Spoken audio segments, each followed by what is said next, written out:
जय हिंद दोस्तों। MS study zone academy में आपका एक बार फिर से स्वागत है। तो हम लोग माइनर एक्ट पढ़ रहे थे, जिसके अंतर्गत आज हम लोग पढ़ेंगे विद्युत अधिनियम 2003 की धाराएं। अर्थात हम लोग आज पढ़ेंगे विद्युत अधिनियम 2003, द इलेक्ट्रिसिटी एक्ट 2003।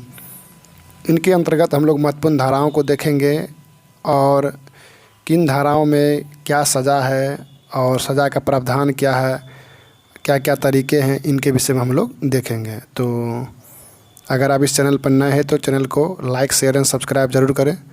तो चलते हैं अपने माइनर एक्ट के एक नए टॉपिक पर, विद्युत अधिनियम 2003। तो विद्युत अधिनियम 2003 की जो पहली धारा है वो है धारा 135, सेक्शन 135। इसमें कहा गया है, यदि कोई व्यक्ति विद्युत ऊर्जा की चोरी करता है, तो यही है कि जो कोई वितरण हेतु विद्युत का सप्लाई किया गया है, मान लीजिए कोई विद्युत का कहीं से वितरण हो रहा है या सप्लाई हो रहा है, उसमें टोका या टाँका फंसाकर चोरी करता है या फिर मीटर में हेरफेर करता है या उसे बंद कर देता है। समझिए चीज़ों को। 135 में क्या कहा गया है कि विद्युत ऊर्जा की चोरी। तो विद्युत ऊर्जा की चोरी पहले किस प्रकार से की जाती है, पहले इसको हम लोग समझेंगे। तो यहाँ पर आप लोग फिगर देख रहे होंगे कि ये जो एक व्यक्ति है, ये टोका फंसाकर, यहाँ देख रहे होंगे, ये टोका फंसाकर अपने घर में क्या करेगा, बिजली को ले जाएगा, बिजली ऊर्जा को ले जाएगा। तो ये भी एक प्रकार का क्या है, चोरी है। फिर उसके बाद इसी को टोका या टाँका कहते हैं। फिर मान लीजिए मीटर के साथ कोई, यहाँ देख रहे होंगे फिगर में कि कोई व्यक्ति अगर ये जो मीटर है, इस मीटर के साथ अगर कोई छेड़छाड़ कर रहा है, तो इसको भी हम लोग विद्युत ऊर्जा की चोरी ही कहते हैं। या आप इस मीटर को बंद कर देते हैं तो भी क्या होती है, विद्युत ऊर्जा की चोरी होती है। यदि घरेलू कार्य से लिया गया हो, उसे बिजनेस के उद्देश्य में उपयोग की जा रही हो। तो कहने का मतलब है कि अगर आप विद्युत ऊर्जा मतलब आप ये जो आप मीटर लगाते हैं, ये आप कहते हैं कि आप घरेलू कार्य के लिए ले रहे हैं, लेकिन आप उससे कोई बिजनेस वगैरह का कार्य कर रहे हैं, तो ये भी एक प्रकार क्या है, विद्युत ऊर्जा की चोरी है। क्योंकि जब आप घरेलू कार्य के लिए मीटर लेते हैं तो उसकी जो रीडिंग होती है, उसकी जो वैल्यू होती है पैसे की, वो अलग तरह से जोड़ा जाता है और बिजनेस के लिए अलग तरीके से जोड़ा जाता है। लेकिन आप कहते हैं कि मैं घरेलू कार्य के लिए बिजली ले रहा हूँ, लेकिन आप बिजनेस उसे चला रहे हैं, तो इसको भी हम लोग विद्युत ऊर्जा की चोरी ही कहते हैं। यदि वह अपने लिए लिया गया हो और उससे किसी अन्य को सप्लाई करता हो, तो या इस तरीक़ा से कि मान लीजिए कि आपने एक मीटर लगाया और उस मीटर बिजली की तार से उस मीटर से आपने अपने घर में सप्लाई दी, लेकिन इसी मीटर से आपने किसी और को भी सप्लाई किया विद्युत ऊर्जा का, तो ये भी क्या होता है, एक प्रकार का चोरी है। क्योंकि एक ही मीटर से आप क्या कर रहे हैं, हर एक जगह चला रहे हैं। तो यही कहा गया है कि किसी अन्य को सप्लाई करता है, ऐसे व्यक्ति को 3 वर्ष की, याद रखिएगा, 3 वर्ष की कारावास या जुर्माना, या दोनों। एक बात आप लोग हमेशा याद रखिएगा, इसमें क्या होगा कि 3 वर्ष की कारावास या हमेशा याद रखिए, इसमें हमेशा या रहेगा, या जुर्माना या दोनों से दंडित किया जाएगा। कहने का मतलब या तो आपको 3 वर्ष की सज़ा हो जाएगी या आप जुर्माना दे के भी छूट सकते हैं, और नहीं तो फिर दोनों का भुगतान आपको करना पड़ेगा। तो 135 में क्या कहा गया है कि विद्युत ऊर्जा की अगर आप चोरी करते हैं तब सज़ा है, याद रखिएगा, विद्युत ऊर्जा की। तो 135 में कहा गया है विद्युत ऊर्जा की चोरी करता है, उसे 3 वर्ष की सज़ा होगी या कारावास होगी, 3 वर्ष की कारावास होगी या जुर्माना से। तो विद्युत ऊर्जा की चोरी किस प्रकार से की जा सकती है, या तो आप टोका लगाकर विद्युत ऊर्जा की चोरी कर रहे हैं, या मीटर के साथ हेरफेर कर रहे हैं, या आप घरेलू पर्पज़ से मीटर लिए हैं लेकिन आप बिजनेस पर्पज़ से चला रहे हैं तब, या एक ही मीटर से अनेक जगह आप सप्लाई कर रहे हैं तब। इस प्रकार की क्या होती है, तो विद्युत ऊर्जा की चोरी होती है। अब हम लोग देखेंगे धारा 136। 136 में कहा गया है विद्युत सामग्री की चोरी। 135 में कहा गया है विद्युत ऊर्जा की चोरी, 136 में कहा गया है विद्युत सामग्री की चोरी। जो कोई व्यक्ति विद्युत में उपयोग होने वाले तार या फिर प्लेट या फिर लोहा या फिर तेल या अन्य कोई चीज़ की चोरी करता है या किसी स्थान से विधि पूर्वक भंडारित किया गया या स्टॉक किया गया है, उसका चोरी करता है, तो जो लाइसेंसधारी या स्वामी की अनुमति के बिना रखता है या उसे हटाता है जिसके लिए वो प्राधिकृत नहीं है, मतलब उसका अधिकार नहीं है, उसके लिए क्या होगी, 3 वर्ष की सज़ा होगी। या देखिए हम बोले थे ना, या हमेशा रहता है या जुर्माना, या दोनों। तो 135 में था कि विद्युत ऊर्जा की चोरी, 136 में था कि विद्युत सामग्री की चोरी है। जैसे आपने विद्युत सामग्री, जैसे तार है, बिजली का तार आप चुरा लेते हैं, या फिर उसका बिजली का पोल को आप अगर तोड़ फोड़ के लेके चले जाते हैं, या उसका तेल या अन्य कोई चीज़ की अगर आप चोरी करते हैं, या विद्युत सामग्री का कोई भी वस्तु अगर आप अपने घर में रखते हैं और पकड़े जाते हैं, तो आपको 3 वर्ष की कारावास होगी, या जुर्माना होगा, या दोनों। अगला सेक्शन है 137, विद्युत सामान के चोरी की गई संपत्ति खरीदने के लिए दंड। तो इसका मतलब क्या हुआ कि एक तो मान लीजिए कोई व्यक्ति विद्युत सामग्री की चोरी कर लिया और उससे आपने क्या किया, खरीद लिया, तो इसके लिए भी आपको सज़ा हो सकती है। यदि कोई व्यक्ति यह जानते हुए कि विद्युत सामान है और वह चोरी का है, उसे जानबूझकर खरीदता है, तो वह व्यक्ति 3 वर्ष के कारावास या जुर्माना या दोनों से दंडित होगा। तो यहाँ हर सब में देखिएगा 3 वर्ष की सज़ा है, लेकिन याद ज़रूर लगा हुआ रहता है कि आप अगर जुर्माना दे देते हैं तो आपको मुक्ति मिल सकती है। तो एक बार मैं फिर से बता देना चाहता हूँ कि धारा 135 में क्या है, तो विद्युत ऊर्जा की चोरी है। 136 में क्या है, तो आप वस्तु की चोरी करते हैं, मतलब विद्युत सामग्री की चोरी करते हैं। और 137 में क्या करते हैं, चोरी की हुई संपत्ति को अगर आप खरीदते हैं। तो सीक्वेंस में है, थोड़ा समझते रहिएगा।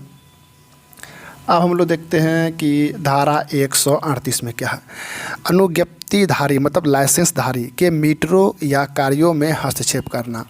इसका क्या मतलब हुआ कि लाइसेंसधारी जो उस क्षेत्र में विद्युत आपूर्ति के लिए तथा वितरण के लिए लाइसेंस लिया हो, उसके द्वारा लगाए गए मीटर में कोई छेड़छाड़ करता है, या उसको हटाता है, या घटाता बढ़ाता है, याद रखिएगा, घटाता बढ़ाता है, या अन्य उसके कार्यों में बाधा डालता है, तो वो 3 वर्ष की कारावास होगा, या 10,000 रुपये का जुर्माना होगा, या दोनों।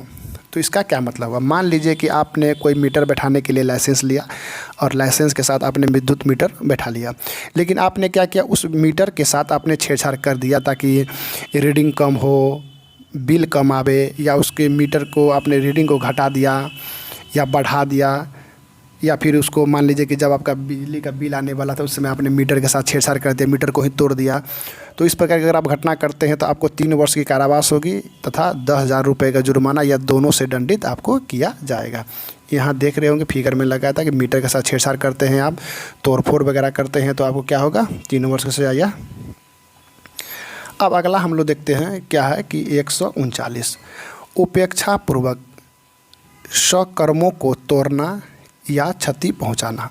क्या मतलब है, यदि कोई व्यक्ति जानबूझकर, याद रखिए किस क्या कर जानबूझकर विद्युत से संबंधित कोई तार हो गया या पोल हो गया या जिसमें विद्युत सप्लाई किया जाता है, उसको कोई उपेक्षापूर्वक अर्थात लापरवाही से, उपेक्षापूर्वक मतलब लापरवाही से तोड़ता है या काटता है या बर्बाद करता है, तो क्या होगा, वो 10,000 रुपये का जुर्माना से दंडित होगा।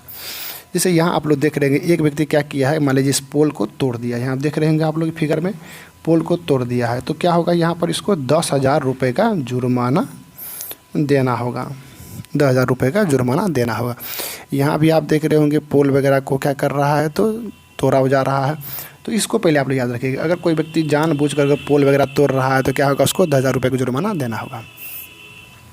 अब अगला सेक्शन है आपका 140, जानबूझकर कार्यों को तोड़ना या क्षतिग्रस्त करना। मतलब संशय पूर्वक, मतलब आपका आशय हो, मतलब जानबूझकर तो ना। यदि कोई व्यक्ति जानबूझकर विद्युत सप्लाई के उपकरण को क्षति पहुंचाता है, जिससे मीटर तोड़ना, तार काटना, पोल तोड़ना आदि क्षति करता है, तो वो भी 10,000 रुपये के जुर्माना दंडित होगा। यहाँ आप देख रहे होंगे कि ये जो ट्रक जा रहा है, ये जानबूझकर देख रहा है पोल गिरा हुआ है, पोल झुका हुआ है, फिर भी ये क्या कर रहा है, यहाँ से ट्रक को पास करा रहा है, जिससे क्या हो रहा है, बिजली का पोल टूट गया है। यहाँ एक व्यक्ति को भी देख रहे होंगे। तो इस तरह की घटना अगर घटित होती है तो क्या होगा, आपको 10,000 रुपये के जुर्माना से दंडित किया जाएगा। अब हम लोग देखते हैं धारा 141। धारा 141 में कहा गया कि सार्वजनिक लैंपों को बुझाना। जो कोई सार्वजनिक लैंपों को विद्वेषपूर्वक या जानबूझकर बुझाएगा वह 2,000 रुपये के जुर्माना से दंडित होगा। कहने का मतलब ये हुआ कि मान लीजिए कि कोई व्यक्ति यहाँ जो लैंप लगा हुआ ये इस तरह का देख रहे होंगे आप लोग, इस सार्वजनिक बत्ती है, इसको कोई व्यक्ति अगर जानबूझ के बुझाता है, जानबूझ कर स्विच ऑफ करता है इसका, तो क्या होगा, इसके लिए उसे 2,000 रुपये का जुर्माना 2,000 रुपये का जुर्माना देना होगा। 2,000 रुपये का जुर्माना लगाया जाएगा। तो सार्वजनिक बत्ती को बुझाना भी एक प्रकार क्या क्राइम है, अपराध है, धारा 140 में, सॉरी 141 में। अब है आपका 150 सेक्शन, इसमें कहा गया दुष्प्रेरण।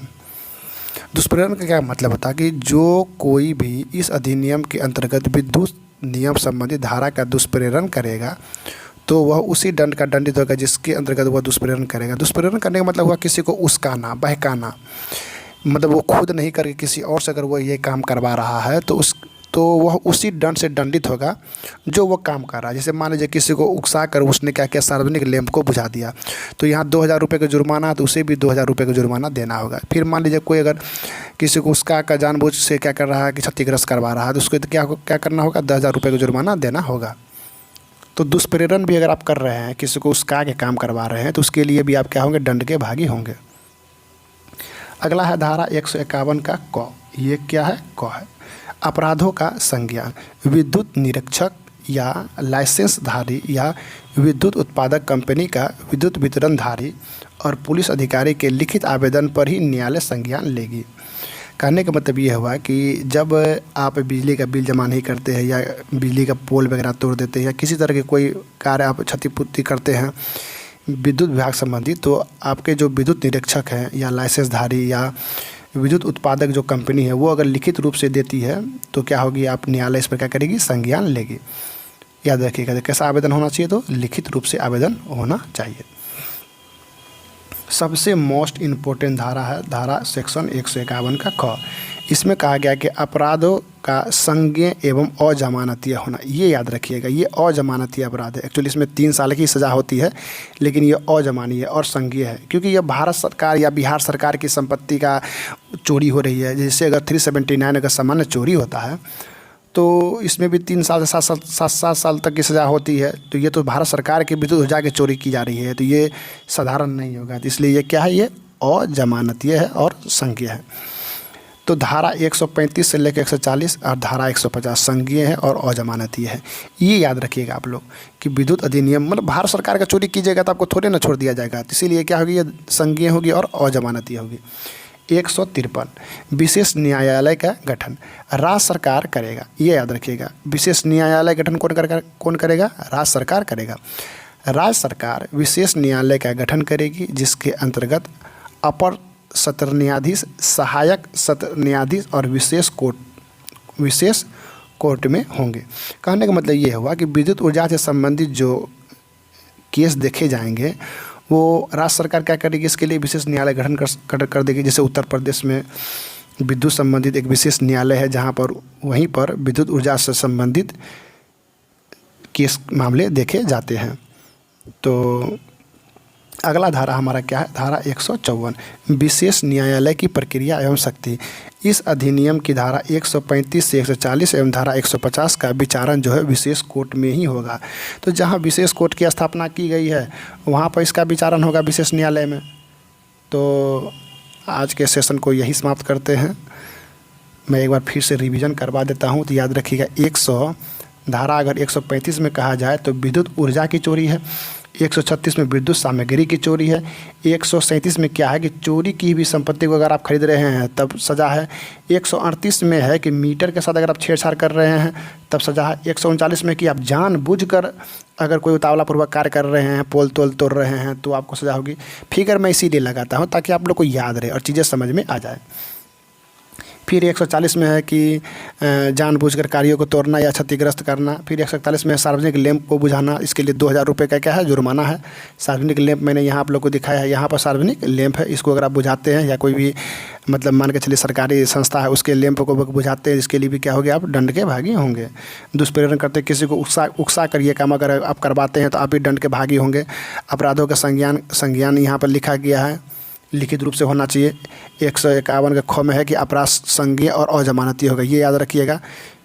153 विशेष न्यायालय गठन, 124 में क्या है, तो विशेष न्यायालय की प्रक्रिया और शक्ति का प्रावधान दिया गया है।